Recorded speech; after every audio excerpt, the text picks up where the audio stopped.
Welcome back. It's Tim Undorf with Midwest Laboratories. We're going to start part 3 here of interpreting soil analysis.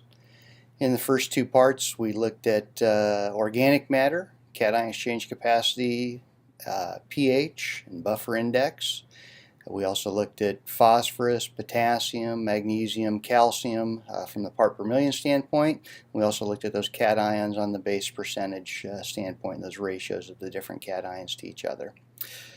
So today we're going to look at nitrates, sulfur, zinc, and the other micronutrients. So in the first two recordings we checked the top half of the report. Now we're going to move down here to the bottom half of the report.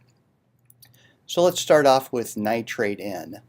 One thing to keep in mind when you're looking at the nitrate N analysis from Midwest Labs on the soil test reports is this is just measuring nitrate. We're not looking at any other types of nitrogen in the soil.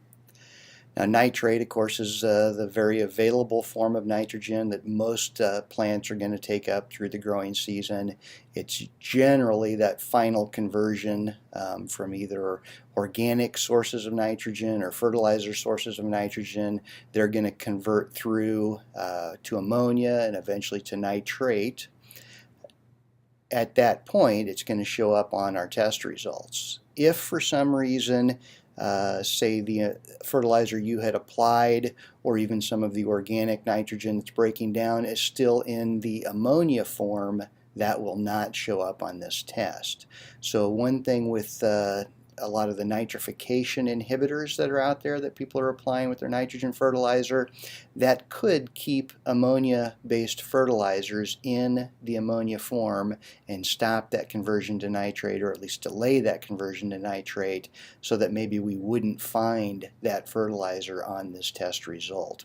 If you know you've used a nitrification inhibitor and you think that that might be a cause for some of the nitrogen that you've applied to not have converted to nitrate yet, you might want to check for ammonia as well as nitrate. We did not do that on this test result on any of these samples, but that might be something that you would want to consider. The other form of nitrogen that's often out in the soil, of course, is organic nitrogen, and it actually is in the soil in much larger amounts than either nitrate or ammonia in most cases. The organic form, of course, has to mineralize to a mineral form, either ammonia or nitrate, to be taken up by plants. So the organic form of nitrogen in the soil is very important, but a lot of times it's a little irrelevant to the plants in that growing season because a lot of it is not going to mineralize during the growing season. We do get producers or agronomists occasionally asking us for total nitrogen in the soil. That's a number that we certainly can measure, but it's often a confusing number and doesn't correlate very well back to yield because the majority of that total nitrogen in the soil is in the organic form. It could be as much as 500, 1,000, or even more pounds to the acre, but those pounds are not available to the plant, so they're really irrelevant to the nitrogen fertilizer recommendation, or at least they're very difficult to interpret. So with that said, let's look at these results here. We only have nitrate results on 4 of the samples. Some of these samples were grid samples, so a lot of guys that are doing grid sampling don't look at the nitrates in those. They're also shallow samples, of course, so the nitrate number in a shallow sample might have a little less relevance to the nitrogen available to a crop than what a deeper sample might. So a lot of times when people are looking to assess soil nitrates, we'll ask them to take deeper samples. The pre-side dress nitrate test that was developed by several of the land-grant universities. I know it's used heavily by Iowa State, but I want to say some of the eastern universities push it as well. That's a 1 foot deep sample, so 0 to 12 inches. Some of the land-grant universities will talk about looking at carryover nitrates in a 0 to 24 inch sample or a 0 to 36 inch sample. Those are really decisions for you and your agronomist to make together to decide on how deep you want to look at nitrates, and of course a lot of that's going to have to do with how deep you think those crop roots are going to be able to go to assess or access that nitrogen in the soil, those nitrates in the soil. So we have the 4 test results here. We've got a 29 part per million in a 0 to 6 inch sample. We've got a 14 part per million in a 0 to 8 inch sample, a 7 part per million, and a 12 part per million, also 0 to 8 inch samples. And these are coming from that eastern Nebraska soil, the western Nebraska soil, and the 2 eastern South Dakota soils that we're seeing those numbers on.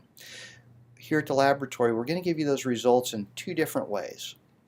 We'll give you the results in part per million, and then we will make a mathematical conversion from part per million to pounds per acre based off the depth that you give us that you pulled the sample at. So that's one key thing we'll see here, as this 29 part per million sample in the sample from eastern Nebraska has 52, or converts to 52 pounds per acre of nitrogen. You would think that this 14 part per million in this sample from western Nebraska would convert over to a number that would be more than, or I should say less than, half the number coming from the 29 part per million that you see here. The difference in that math is this is a deeper sample. So when you take that part per million and you convert it to pounds per acre with the deeper sample, it's going to have a larger impact in total pounds per acre. The conversion that we use is basically the part per million times the depth in sample in inches times 0.3, and that's going to equal out our pounds per acre. So a deeper sample with a lower part per million might actually have a higher pound per total acre because there's more total soil mass represented in that sample. So that's something to keep in mind. If you send us multiple depths, they'll be broken out here in subsoil 1 and subsoil 2, and then for each of those depths, of course, we'll have a range here. We'll use that for the conversion of part per million over to pounds per acre. Each depth will get a separate test. The test will give us results in part per million, and then we'll use the depth that you give us to calculate out the pounds per acre. And then over here to the right of the nitrate results, we give that total pounds per acre, and that's going to be a summation of the different depths. In this case, we only have the 1 depth per set of samples. Oftentimes growers or their consultants will pull subsoils, and then those subsoil depths will be used to add on additional amounts of nitrate for that total pounds per acre. So that, in a nutshell, is the nitrate analysis. Not a lot of confusion there, but hopefully you do keep in mind, if you are using nitrification inhibitors and you're checking that available nitrogen in the soil, maybe early in the growing season, where those nitrification inhibitors have not allowed that conversion of ammonia to nitrate to happen yet, that you might want to check for ammonia as well. Okay, let's move on to sulfur. So the sulfur analysis we're going to do with any samples that are requested as part of one of the more in-depth packages. So what we showed you there on the top would be all part of our S1A package, with the exception of sodium and the percent sodium base saturation. That's generally going to be an add-on test. And then everything here in the bottom half of the soil reports are add-on tests. So from a sulfur standpoint, at the laboratory, we usually use the part per million of sulfur to make our sulfur recommendations. Some people will use percent organic matter either to make their sulfur recommendations or to adjust their sulfur recommendations. We don't here at the lab, but I certainly am open to that line of thinking. The idea is the higher the organic matter in the soil, the more sulfur is going to release through the growing season, and that should be part of the overall sulfur recommendation. At the lab, since we're not looking at percent organic matter and we're just looking at the sulfur content in the soil at the time the sample was taken, we're kind of setting a target of around 20 to 25 part per million is about where we want to be. If we're lower than that, we're going to be making a sulfur recommendation. That recommendation that we make is going to be adjusted for yield. Generally, it's going to be around a pound of sulfur for every part per million. It's short of that target within an adjustment made for yield. But again, I'm not here to make your recommendations for you. I'm just kind of trying to walk you through the numbers that we're looking for and how we react to those numbers when they're lower than what we're shooting for. So as you looked here, a lot of these samples, we probably make a recommendation for applying some additional sulfur. You might argue that with nearly 3% organic matter, some of these samples would probably provide some of that sulfur on their own. You could probably go either way. We've got some higher organic matters here at the central Iowa and eastern Nebraska samples. In that central Iowa one, we also have some pretty high sulfur numbers. So in that case, we may not make much of a sulfur recommendation. Another thing that you should think about as you're looking at whether or not to make a sulfur recommendation might be how early in the growing season you're going to, say, plant your crop, or if you're talking about a cool season crop. Of course, when you're relying on mineralization of the organic matter, that's going to require some warmer temperatures.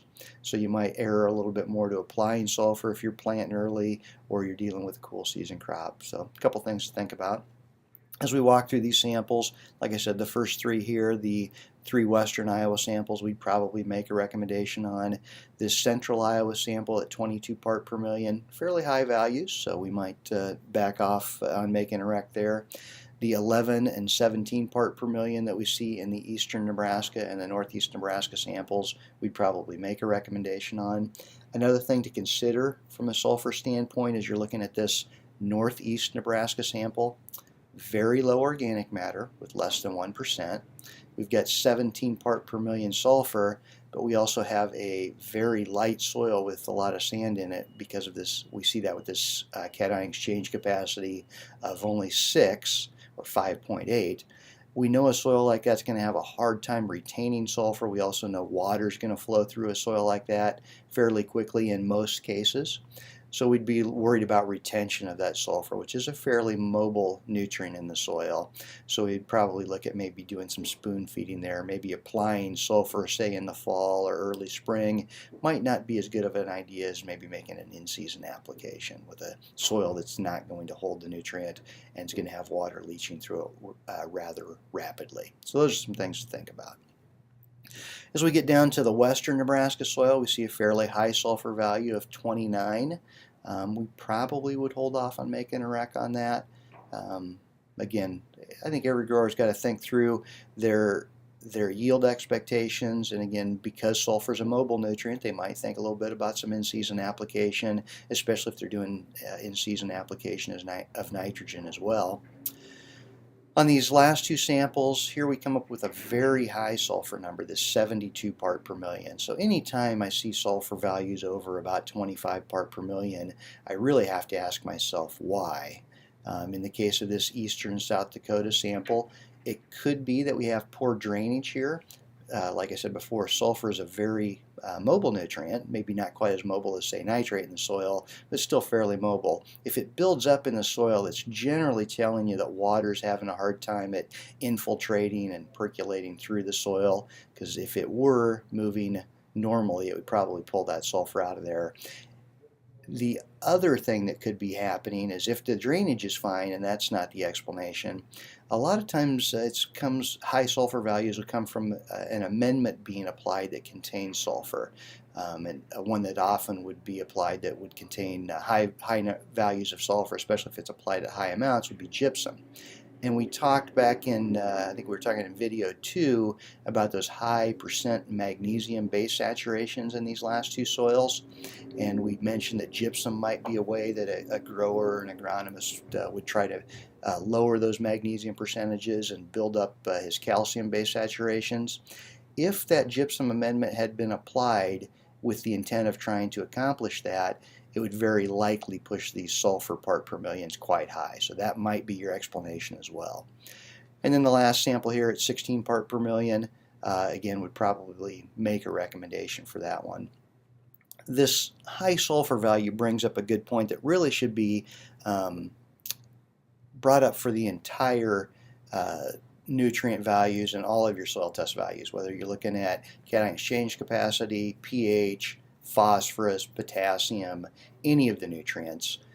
When you find outliers like this, you really should put some thought into why that outlier exists. Now in this case, with our very high sulfur number, it might be that we've done a past gypsum application. It might be that the field has drainage issues. It might be that there's high sulfur in the irrigation water, and that's leading to high sulfur in the soil test values. But you need to think through why that is and be able to explain it and understand it, because it may affect your decisions that you make off of these numbers. The same thing would be the case. We talked about this back when we were talking about phosphorus, these very high phosphorus values of 99 and 129 part per million that look like maybe they were due to some manure application, especially when we combine it with this zinc value in this central Iowa soil at nearly 12 part per million. If you can explain that because you understand that maybe a feedlot used to be or an old building site used to be where that sample was pulled, or maybe you know that area of the field has gotten high manure application in the past, maybe it was close to the feed yard, maybe it was close to the hog barn, then there's your explanation, and these numbers are valid, and you should probably go ahead and make your fertilizer application according to what these numbers tell you because they make sense. If that's not the case, if there was never a building site or an old feedlot where this sample was pulled, if there's never been a history of high levels of manure application where the sample was pulled, then maybe the explanation's different than that. Maybe last year you had stock cows out on this field, and where you happened to pull this sample was either where the bale ring was located or just happened to be where a cow relieved herself.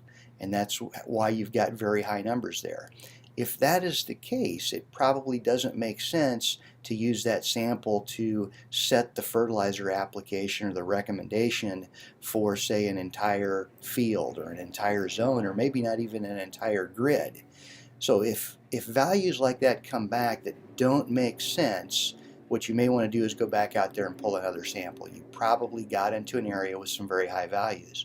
That can also happen with banded fertilizer. If you're doing strip till or maybe some type of a starter fertilizer, a 2x2 with fairly high rates, you can come back with some very high values if you get one of those cores coming out of that fertilizer band.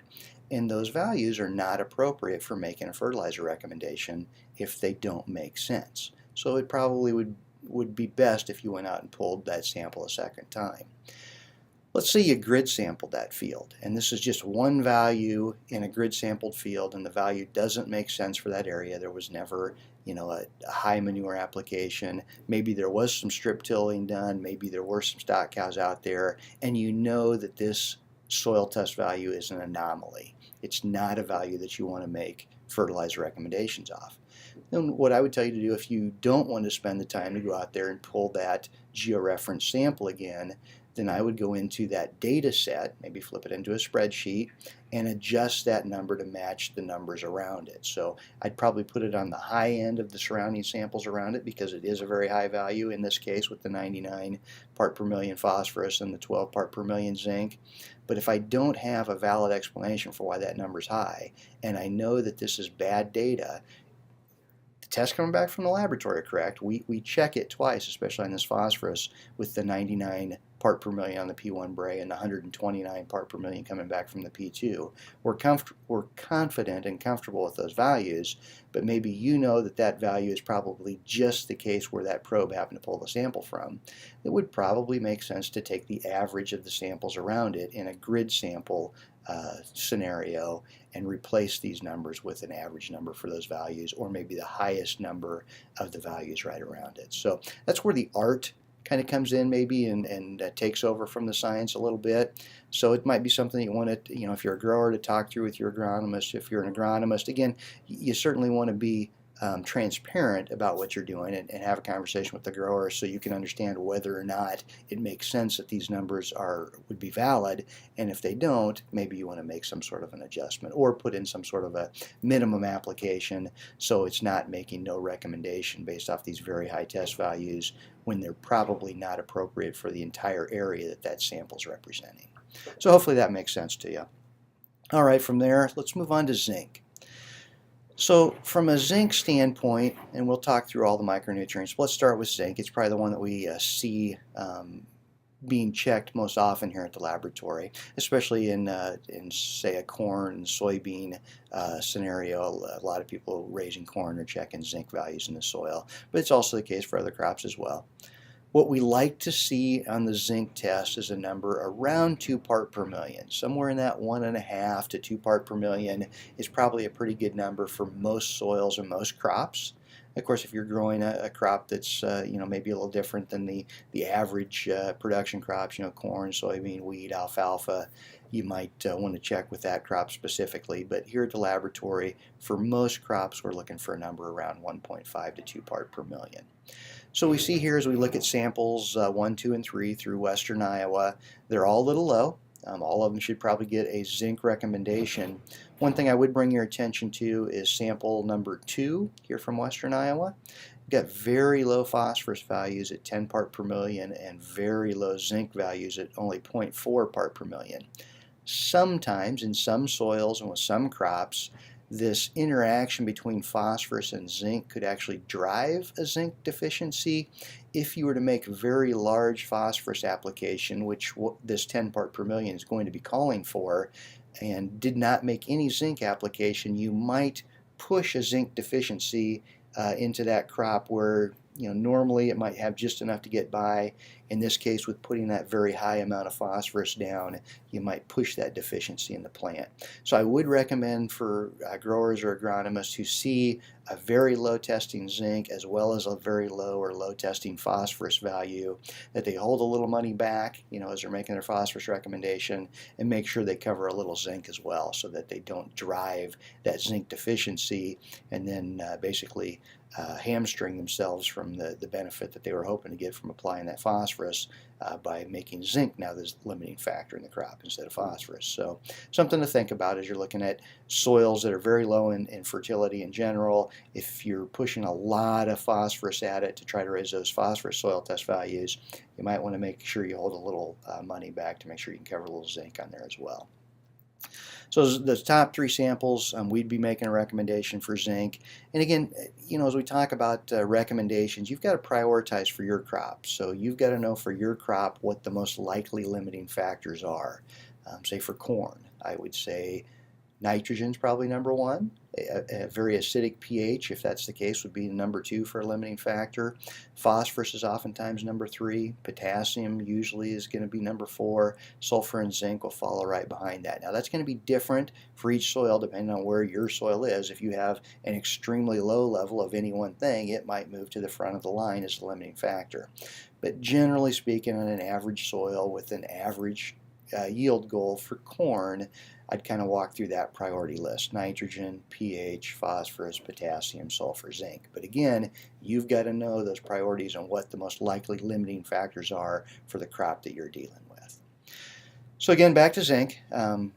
Sample number 4 here, we talked about already, there's a lot of zinc there. If that is truly representative of that area, if it's gotten a lot of manure application in the past, maybe it's actually an old building site or an old feedlot, and you can separate that area off and treat it differently, then yeah, it wouldn't call for any additional zinc. If you know that that's not truly representative of the entire area that you are trying to represent with that soil sample, then you should probably go out and pull another sample. Or, like I say, if you've got a lot of data around it, like in a grid sampling scenario, you could go ahead and just adjust the number to match the average of the samples around it. But again, that's where the art comes in versus the science. Don't just jump into that as an amateur. Your best bet is to go back in and pull another sample if you're not sure. All right, our 5th sample down here, this is the one that came from eastern Nebraska. Again, this is a field with pretty high fertility. We knew that going in. High organic matter, 61 on the P1, 117 on the P2, a good balance there, that 1-to-2 ratio, but very high fertility across the board. We knew it had high potassium numbers. So this one most likely has gotten good fertility in the past. In this case, it looks like they covered the zinc as well with a 3.9 part per million on the zinc. We talked about extracts and methods earlier on some of the other videos. I will say for the micronutrients, you see here DTPA, that's the extract solution that we're using for all these micronutrients. So that's something to keep in mind.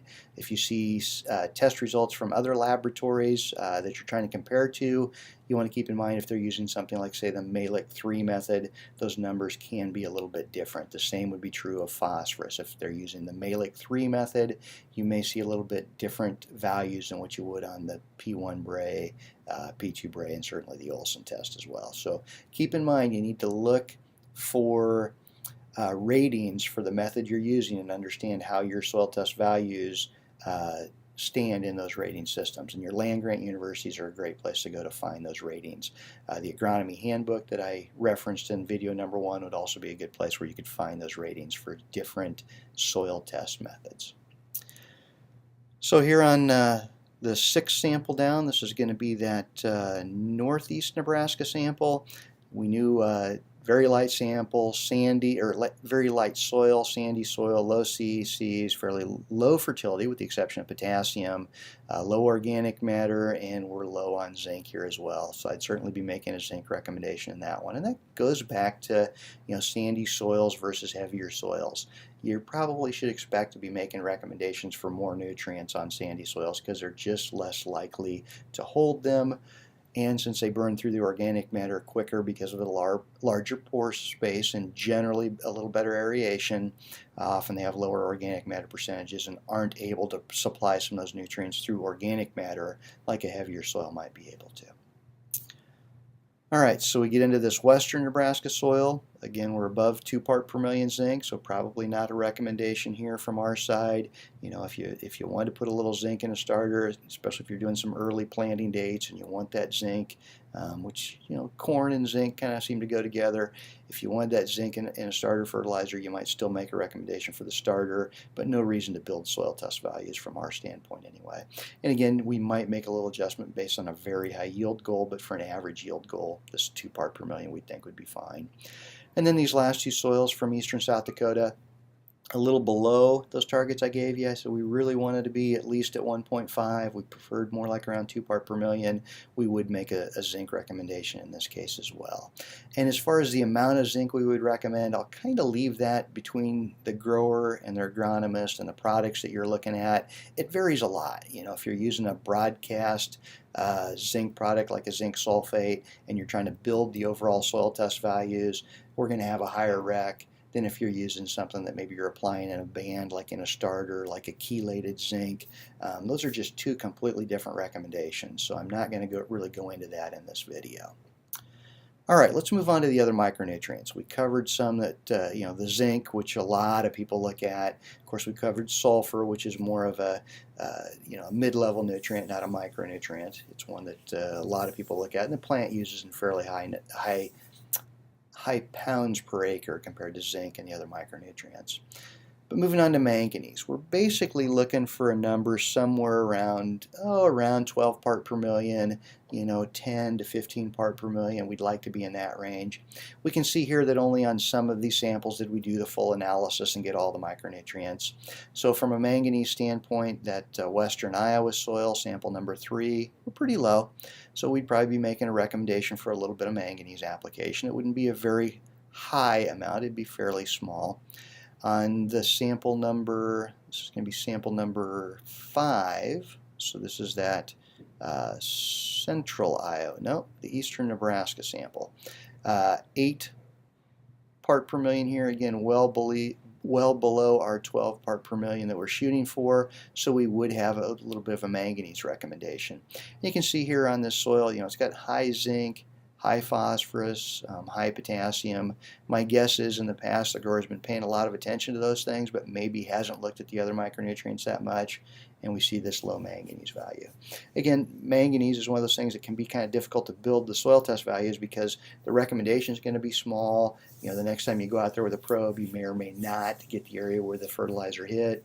You may decide to meet these needs with some sort of a micronutrient starter type banded product, or maybe you're looking more like thinking about a foliar type product and you're just using the soil test to confirm whether or not you think you might need to apply something. Again, that's all a conversation that should be between the grower, the agronomist, and their fertilizer supplier. I don't really want to delve into that too much as far as giving you advice here from a laboratory standpoint, because I don't know your farm. I don't know what application methods you're normally using or what products you have access to. So again, I'm just telling you that from our laboratory standpoint, we'd be making a recommendation here.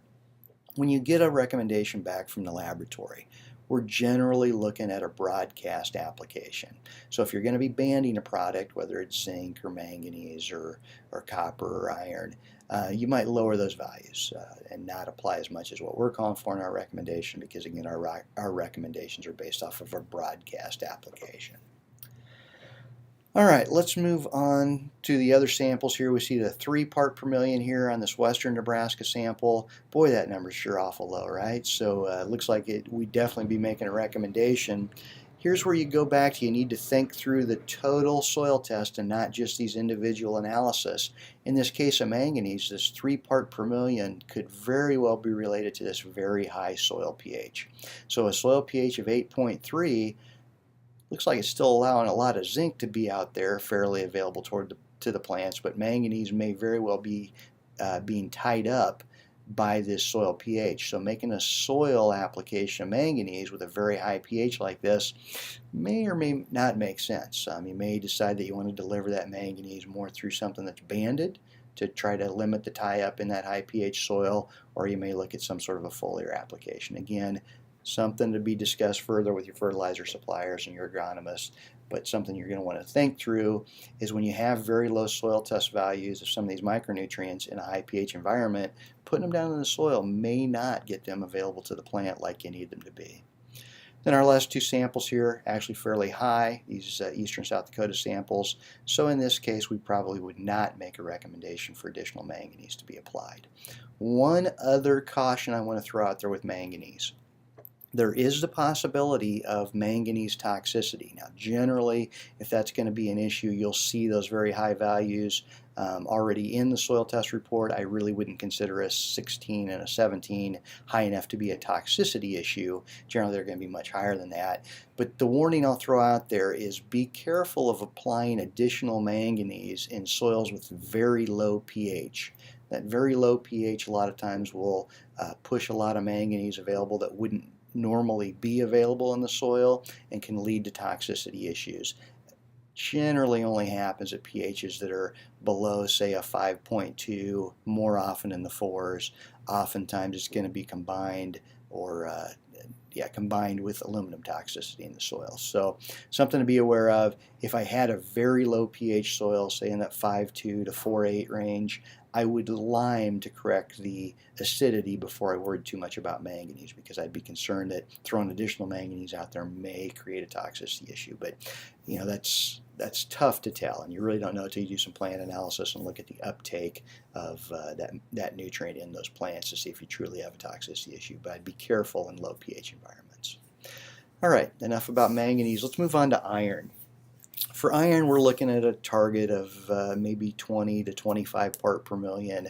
Above that, there's probably plenty of iron in the soil. Below that, we may be having some issues. So as we look through these samples, and in generally what I find in a lot of Midwestern soils is there's plenty of iron there. There's probably actually a lot more iron in the soil than what we see here in the DTPA extraction. But of course, we're always looking at what those extractions bring out in nutrients, not the total amounts in the soil. So here again, looking at this DTPA extract, we're looking for a target of about 20 part per million iron. Most of these samples are well above that. The one exception is, again, our high pH soil from western Nebraska. We're at an 8.3 pH. That seems to be affecting the availability of manganese as well as iron. So we might be making a recommendation for both of these nutrients. Again, as you go to throw those out into the soil in some sort of a broadcast, those may tie up on you and not be available to the plant. So you may want to think of some other way to deliver those nutrients to the plant. And again, our last 2 samples here, very high levels, so would not have a recommendation for iron, but worth checking. What I usually tell people on micronutrients, let's just say that you're grid sampling your fields. Well, you don't want to pay for the full micronutrient analysis on all those different grid points. So instead, maybe what you'll do is 1 sample out of 5 or 1 sample out of 10, you'll check for micronutrients so that you know what your levels are. If you're doing a plant tissue testing program, then I would recommend that you take a few more soil samples, and maybe take a soil sample at the time that you take the plant tissue sample, so you know that the 2 are correlated together, that the plants that you're taking the leaves from, you have soil from that same area to check. My plant tissue values, is that issue a uptake issue, or is it a lack of nutrients in the soil issue? And you really don't know without a soil test to look at. So that's what I would tell you about micronutrients. You don't necessarily need to take them with the same intensity that you would on, say, a phosphorus or a potassium or pH or sulfur or zinc that you're planning on doing variable rate application on. If you're planning on just a blanket application for those other nutrients, you might look at just taking a few of them across a field or on a zone base. But in the same respect, if you're looking at going into a full-blown combination of soil and plant tissue analysis, and you're really pursuing high yields, then it might make sense to make sure you've got those georeference samples with the micronutrients in them, so that when you get your plant tissue samples back, you can look and see what those soil samples were taken from areas close to that plant sample, what those micronutrient values are. So two ways of thinking about that. Kind of up for you, the grower and the agronomist, to decide how you best want to spend your money on the laboratory analysis. So moving into copper, basically we're looking for around 1 part per million. Most all of these samples have that. There again is the one exception, the high pH soil. Again, I would say copper most likely is being tied up by that high pH, so it's limiting its availability to the plants, and that's what we're seeing here in the DTPA extract copper. So again, you might want to consider how you would apply that to avoid some of the tie-up that looks like is going to happen when you put it into that soil. So how you deliver that copper, you might move more towards something that's banded or something that's going to go through a foliar application. And then the last micronutrient we're going to look at, of course, is boron. So boron is one that gets quite a bit of emphasis, especially in the trade area that I cover. So the number we're looking for on boron is somewhere around 0.8 to 1 part per million, maybe 1.5 part per million. Certainly above 1 part per million we're pretty comfortable with. 0.8 is kind of on the edge. If you're under 0.8, we're most likely going to be making a recommendation for boron. One caution with boron: there are toxicity issues with a lot of boron fertilizers and the seed. So it's one that you should be very careful about putting in a starter fertilizer. I would definitely talk to my fertilizer supplier, and they would have to have complete confidence that that product was seed safe before I would put it in a starter. I would keep boron out of a starter for the most part. Also, if you look at banding boron in a strip till or maybe in a 2x2, you can create a toxicity area by banding that boron. So the recommendation that comes from the laboratory, like I said earlier, is based off of broadcast application. If you go to band boron, you really should reduce that recommendation by 10. So divide it by 10 to come up with an appropriate recommendation for a banded application. The recommendation for boron, again, from the laboratory is based off broadcast application. If you're going to band it, again, banding it with the seed is probably not acceptable at all. If you're going to band it some other way, say strip till or a 2x2, then you divide that recommendation by 10 to avoid putting some sort of a toxic boron band in the soil that may have some negative impact on that crop. So I'm real careful with boron. But it is a nutrient, especially with crops like, say, alfalfa, that can be limiting. So I'm not saying that you should completely ignore boron or never make application. It's just you've got to be careful on what you're doing. A lot of people will go with some sort of a foliar product to avoid that issue with the toxicity. Again, work with your agronomist, work with your fertilizer supplier to find the right product for the crop that you're using that's going to avoid any of those toxicity issues. All right, so that covers our micronutrients that we're pulling there with that DTPA extract. The laboratory will do some other micronutrients if asked. We can do chloride that's asked for quite a little bit, but it's a separate test that you'd have to ask for separately. These are the ones that we're asked for most often. We have 2 more test results to go over here. Excess lime. So excess lime is a test where we're basically looking at what happens with that soil if we were to add a strong acid to that soil. Does it have a lot of reaction, or is the reaction fairly low? In this case, we've got 2 samples where we did it for, and we do this on the complete analysis. So the sample from, this is eastern Nebraska with the good high fertility, had a fairly neutral pH, if I remember right. Yeah, slightly acidic, pH of 6.4. I would not expect that soil to react very strongly to an acid being added to it. And that's what we see here, low excess lime. So basically, again, we're adding an acid to that soil and we're looking at the reaction. If the soil has a lot of excess lime in it, there'll be a strong reaction with that acid, a lot of fizzing, and that's what we'll report on the soil test report. And that's what we see here with this second sample where we ran the excess lime analysis. This sample had a very high pH. This again is our western Nebraska sample with the 8.3 pH. There is, it looks like, quite a bit of excess lime in that sample because when we add an acid to it, there's a strong reaction. That indicates that there's probably some free calcium carbonate out there, and we should be aware of that because that gives us some of the same issues that we saw with the micronutrients. It's a lot more likely that that soil might tie up nutrients that are applied to it, including phosphorus, and we saw that with what we saw here from the Olson, the P2 Bray, and the P1 Bray, and looking at that when we used an extract that was caustic instead of acidic, we actually saw higher phosphorus values. Again, it's because that soil was neutralizing our extract solution.